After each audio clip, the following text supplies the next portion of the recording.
rares sont les choses qui arrivent par accident. Tu en es conscient, mon ami. Dis-toi qu'elle fut libérée de son fardeau. Libère le dragon. Pour que tu puisses l'endosser. Et la récompense n'en sera que plus belle. À quoi bon verser le sang si l'on n'y prend pas plaisir? Ta demeure est bien confortable. Et plus nous passons du temps ensemble, libère le dragon, plus nous nous comprenons.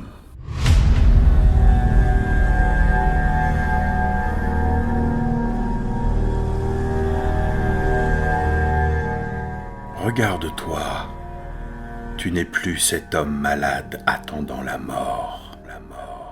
Tu me sembles digne pour passer un second pacte avec moi. Au fond,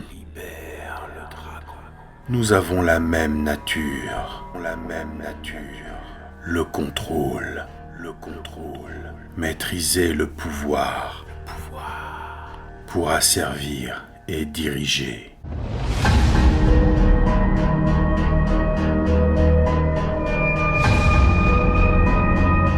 Vénère-moi. Vénère-moi. Vénère-moi. Vénère-moi. Vénère-moi.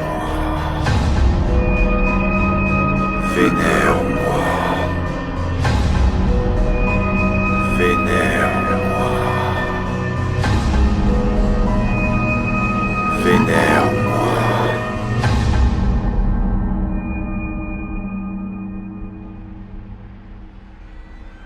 Vénère ton Seigneur. Kupala.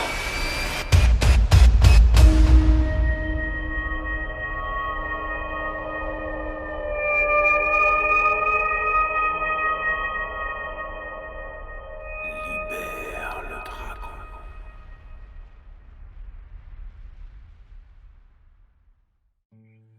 En cette nuit, où le soleil vient de se coucher, où on peut distinguer que effectivement Prague s'endort paisiblement, tandis que d'autres s'éveillent encore, nous avons Elisabetta et Klaus Isenheim qui se rendent vers la cathédrale en construction, la nouvelle cathédrale de Prague, pour atteindre l'Élyséeum, le second Élyséeum, tenu par Theophilus Hastings, l'instigateur de ce nouvel Élyséeum. La coterie se retrouve, puisque vous vous êtes donné rendez-vous en cet endroit neutre, un endroit de réunion et de discussion. 1 heure passe et vous n'êtes que 3 dans cet Élyséeum. Le baron Anton Horak est absent alors qu'il avait confirmé sa présence. Vous êtes sûr que vous lui avez envoyé le message? Oui. Il me semblait bien avoir... Non, dis-moi pas qu'on a encore tenté de l'assassiner. Plus le pauvre, dû se remettre difficilement des blessures du jeu d'hier. Oui, enfin, ça m'embêterait. C'est un homme si charmant, je l'apprécie énormément. J'appelle une des personnes et je demande qu'elle se rende jusqu'à la demeure de Anton pour voir s'il est en chemin ou s'il est bloqué chez lui. Un chanoine que tu as demandé prend consigne de tes ordres et va les exécuter. On peut estimer le temps qu'il mettra à venir, enfin à aller et venir. Une petite demi-heure. Très bien. Est-ce que notre cher hôte nous offre des rafraîchissements? Offrir est un bien grand mot. Mais vu ce que je peux voir, je crois que vous en aurez besoin. Donc, effectivement, Oui. je leur offre de quoi sustenter à leurs besoins. C'est sûr. Lorsque On tu va vois s'éloigner, là. lorsque tu vois mon état, tu vois que j'ai bien souffert et qu'il me faudra pas seulement, si tu me rafraîchis, il me faut à la limite 3 à 4 calices pour La même. Claude, donc ne vous inquiétez pas pour ça. Dans les réserves de troupeaux donc de calice de Théophilus, je n'en vois qu'un, donc c'est dommage. bah ouais. Ouais. Les temps sont durs. Bon, n'empêche C'est qu'il y la a, c'est la crise. Oh punaise. n'empêche qu'il y a une jeune nonne, toute voilée, qui se présente et qui s'entaille un poignet et remplit 2 coupes. Ça l'affaiblit, mais elle fait son devoir. Je fais un signe de tête et je prends la coupe. La même. C'est fin. C'est un sang très fin, très savoureux, très délicat. Presque pur, c'est très appréciable. Voilà, donc un point de sang chacun. Hein. C'est la crise, ma bonne dame. Non, il y a du bon millésime chez Théophilus, chez le comte, hein, c'est ça? Non. Non, chez le Non. baron. Chanoine. Le chanoine Hastings. Je n'ai pas Oui. d'autre titre. Donc, je vous rappelle donc un chanoine, en gros, hein, c'est l'équivalent d'un noble dans le milieu de l'Église. Il gère les terres, les ressources, les domaines. Quand même. Est-ce que pendant la petite heure qu'on a attendue, j'ai pu expliquer à notre cher hôte ce qui nous est arrivé? Déjà, faisons un point sur Théophilus Hastings. Visiblement, il a gagné en influence au niveau donc de la ville de Prague, mais aussi dans toute la Bohème. Des rumeurs circulent d'ailleurs sur la religion dans Prague. On dit même que le clan La Sombra s'est terré dans son propre domaine. Et ce qui permet donc au clan Ventru, du moins à Théophilus, d'asseoir un peu plus son influence sur l'église, la religion dans Prague. Bien joué. Non, c'est pas parce que je ne chôme pas, monsieur. En fait, Théophilus ne sait même pas qui je suis. Non. Je vais Mais, peut-être me présenter. Elisabetta Wiesenheim, la sœur de Klaus. Votre sœur. Ma sœur de vie, on va dire, avant Logique. que nous devenions des non-vivants. Puis-je me permettre la question, c'est de votre fait, Klaus? Non, ma chère sœur, tu veux peut-être lui dire ton sire. Vas-y. Je pense que vous allez être surpris. Je suis l'enfant de Vukodlak Drakoleshti. Donc pour Théophilus, qui est tout de même une sorte d'érudit quand même. Vukodlak Drakoleshti, c'est a priori un voïvode, une sorte de grand seigneur de guerre qui des Carpates.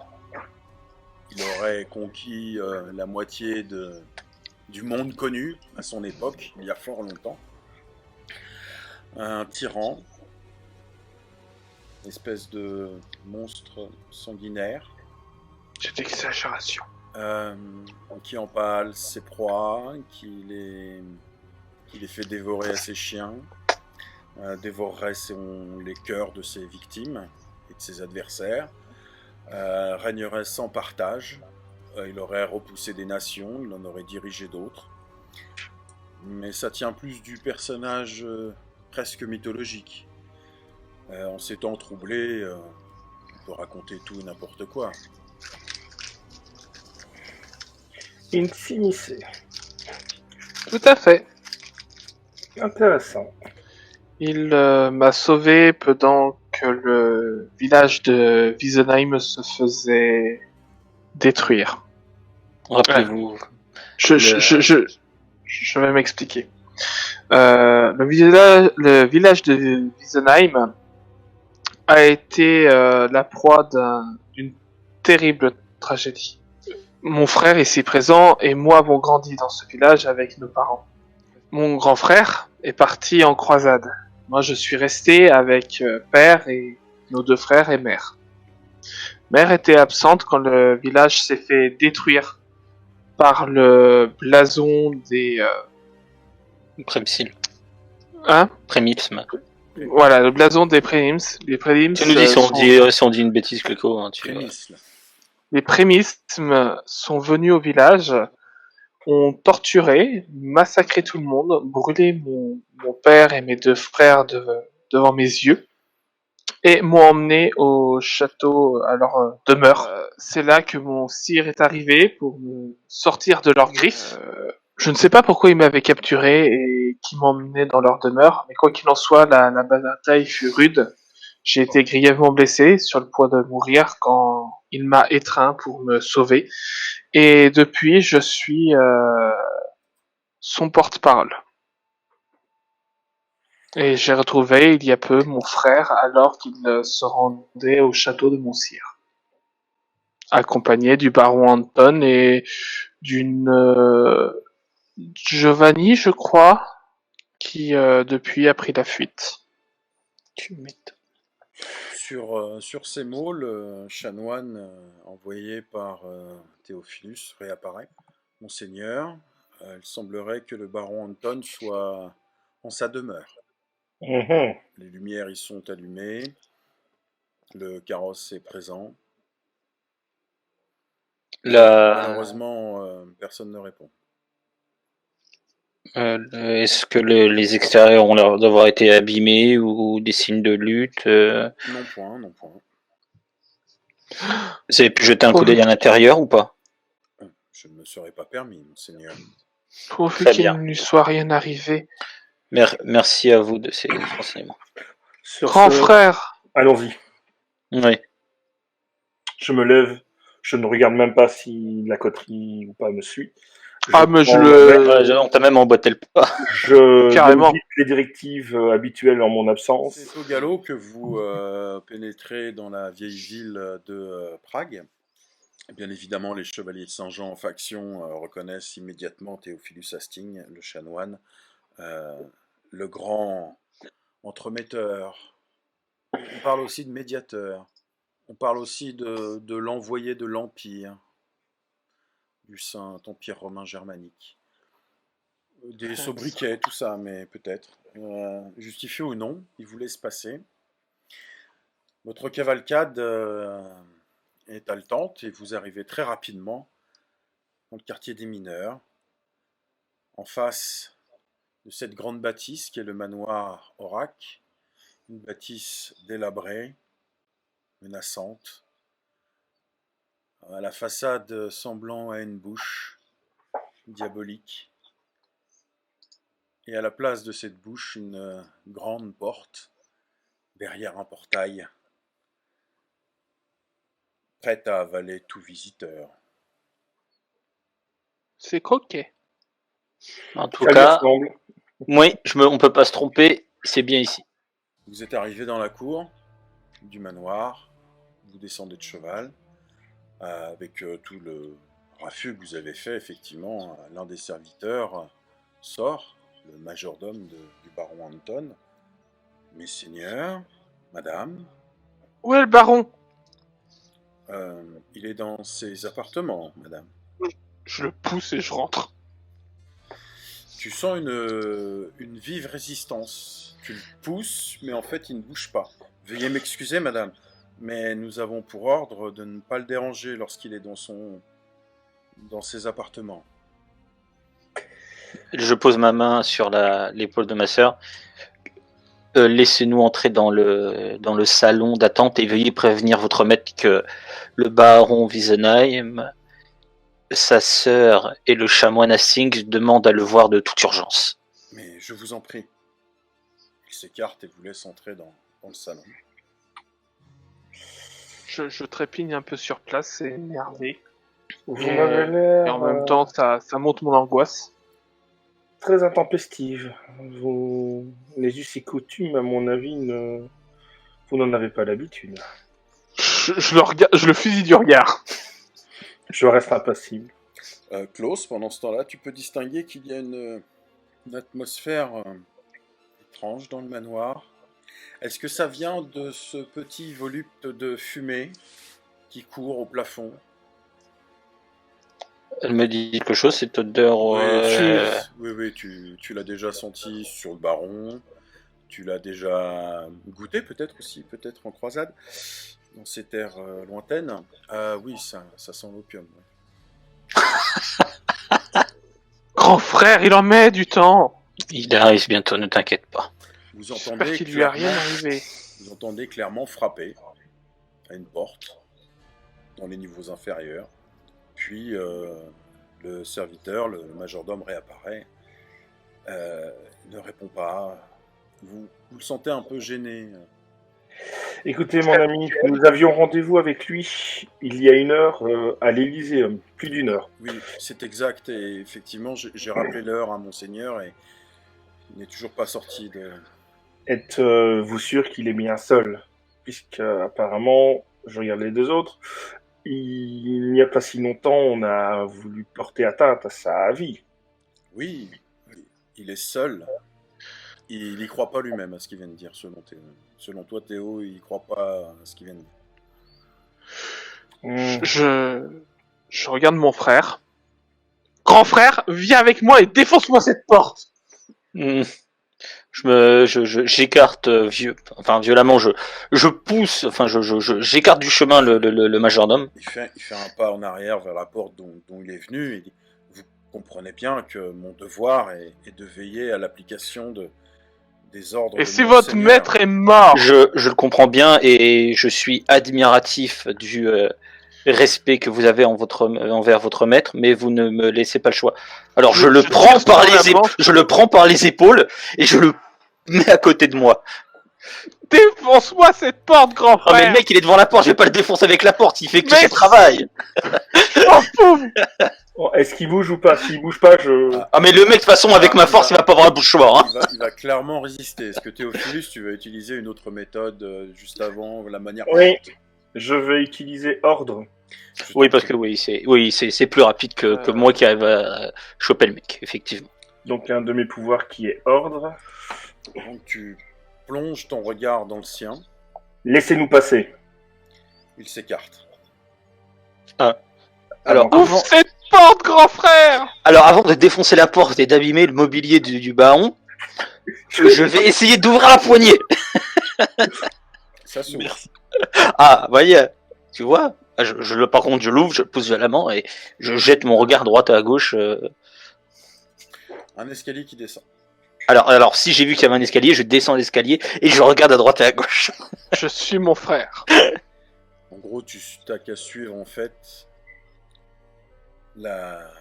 l'odeur, la petite fumée blanche qui s'élève. Évidemment, un corridor, une autre porte. Et tu te trouves devant une porte bardée de métal, en bois épais. Le métal, ça me paraît être quoi le métal? Du fer forgé. Normalement, ça me pose pas de soucis. La porte est entrouverte. Vu que je suis en premier, je la pousse. La poignée tourne. Tu te retrouves dans une pièce qui fait dans les 6 mètres sur 6, 2 mètres de plafond. T'es en sous-sol, hein. euh, très enfumé. Il y a des brûles encens sur les 4 coins de la pièce. Sur les brûles encens qui sont en fait des pots avec du sable, avec des bâtons d'encens plantés dessus. Théophilus, tu peux reconnaître ces bâtons d'encens, ils viennent de la cathédrale actuellement construite. Donc c'est pas n'importe qui peut s'en procurer. Sur chacun des pots, il y a un bougeoir un peu articulé bizarrement, avec Oh une merde. sorte de petite cuillère sur le dessus, et de l'opium en fin de compte qui est en train de se faire brûler, ce qui dégage donc ces vapeurs qui emplissent la pièce.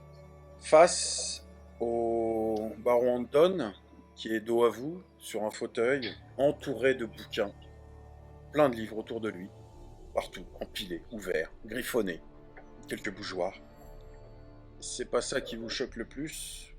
Pour ceux qui ont été dans la mine, vous pouvez reconnaître en face de lui Oh non. la fresque de pierre et de métal qui était gravée à même la roche. Visiblement, elle a été découpée, démantelée et réassemblée ici, avec un détail supplémentaire, c'est que juste entre Anton et cette fresque cauchemardesque, il y a une sorte d'autel métallique en cuivre, surmonté d'une tête un peu diabolique et un réservoir, une coupe de sang. Vous ne pouvez pas vous l'expliquer. Cette tête, en fait, au goutte à goutte, ce sang remplit en fait le réservoir de... C'est très étrange. Et Anton, tu sors de ta rêverie. Que faites-vous ici? Qui vous a permis de rentrer?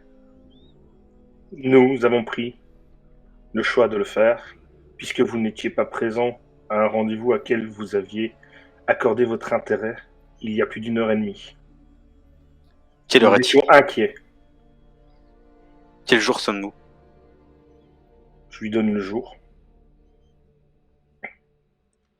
Effectivement, Anton, tu es en retard. Je vous prie de m'excuser. Mais comment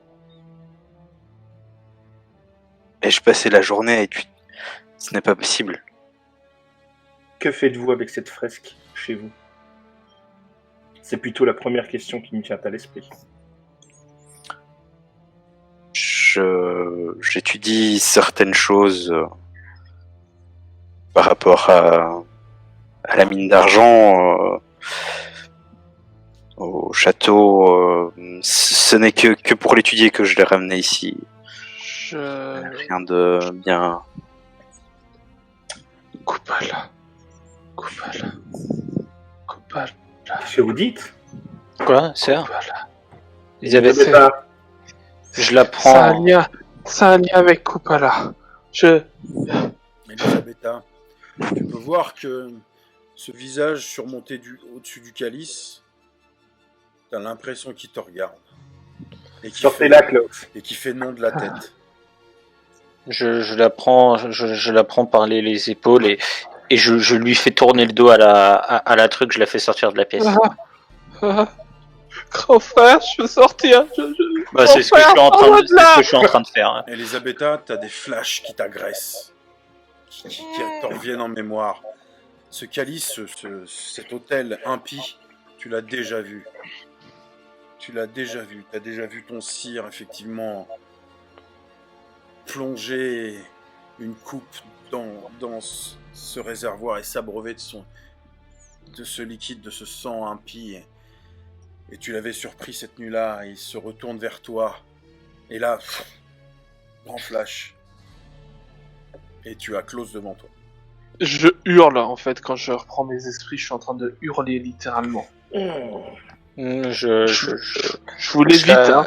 Je la serre dans mes bras et je la porte et je la remonte à l'étage de la maison, quoi. Je tremble. Anton, avez-vous bu à ce liquide? Il se pourrait... C'est... Quelle folie. Moi, j'écoute ce que essaye de me dire ma sœur. Il... C'est Vukodlak. C'est lui. Il buvait dans ça, dans ce que je viens de voir. Oh, il est rempli de haine. Il veut la mort de tous. Il veut se venger. C'est lui. Grand frère, protège-moi. Je me sens un peu désemparé parce que même si le Kodlak veut la main, je vois pas, je comprends pas trop ce qui se passe. Ce truc, je sais qu'il a sûrement un lien avec les Simicées, avec Vukodlak, parce qu'apparemment la créature était une infante. Donc pendant qu'Elisabetta et Klaus, que Klaus essaye de trouver un moyen de calmer Elisabetta, Anton et Théophilus, vous vous retrouvez tous les deux seuls dans les appartements du baron. Remontons s'il vous plaît, ne restons pas ici. Je suis désolé pour cette mise en scène. J'aime l'odeur de l'encens et de l'opium quand il m'arrive d'étudier, et ça m'aide à me concentrer. Ce n'est pas ce qui me pose problème. C'est ce qu'il y a derrière vous. Et je pense que ce n'est pas vous qui l'étudiez. C'est elle qui vous étudie. Que vous ayez des absences comme ça, ce n'est pas normal.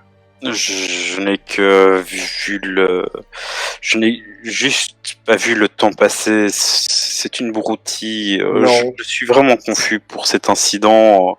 Ça ne se reproduira pas. Je vous le promets, ne vous inquiétez pas. Il faudra qu'on en discute, mais vous allez devoir bouger cette chose de place aussi. Vous ne pouvez pas garder ça ici. Je le ferai, soyez-en sûrs. Ce n'est pas un souci. Dès que j'aurai terminé de l'étudier, je m'en débarrasserai. Vous l'étudierez à la rigueur dans un endroit où il y a du monde qui peut être présent en cas de souci. Mais vous ne pouvez pas garder ça dans votre maison. Nous en discuterons par contre plus tard. Je suis tout à fait conscient que pour l'instant, je crois qu'il y a quelqu'un d'autre à devoir calmer parce qu'il me semble qu'elle est rentrée dans une hystérie qui n'est pas non plus normale.